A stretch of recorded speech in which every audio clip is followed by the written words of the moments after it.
Hello, my name is Terry Moss, and I want to welcome you to Marriage by Design.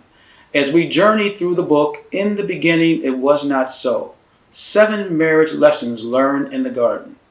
So as you journey through those lessons, I thought it'd be helpful to give you some tips to help you understand that information a little bit better.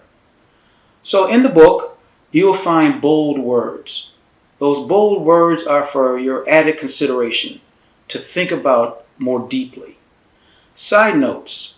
Those side notes are maybe a little off what the point was in the lesson, but still applicable to the lesson, and you want to read those. And then at the end of each lesson, there's a summary.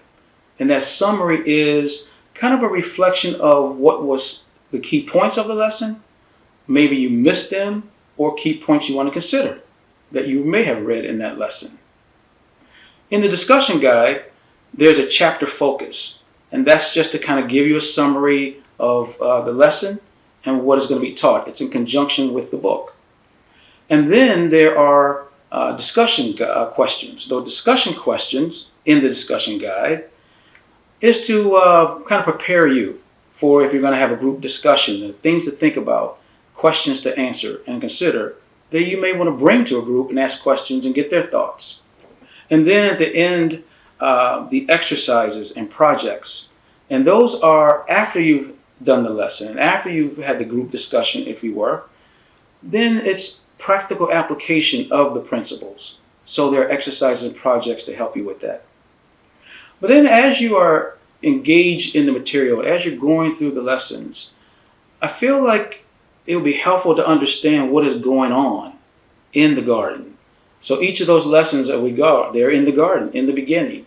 So what is going on? What is the picture? What's the image?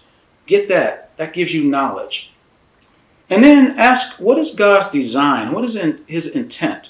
Because that's what we're trying to get at. What is God's intent for marriage? And so for that particular lesson, what is He really getting at? What does that mean? That gives you understanding. And then ask, how does this apply to my marriage relationship? Because this is a marriage by design thing, and we want to make sure that we can enhance our marriage through these principles that are taught. And so we want to get the wisdom that comes from the application of those teachings. And then finally, what does this require of me? This is where real heart change happens. When we look at these principles and what does it mean to me, and what does it require of me to change, to think differently, to recognize, this is where your transformation will occur, and that's what's going to give you the best experience with this material. So God bless you as you go through it, and look forward to you being involved in the video teaching. See you soon. God bless.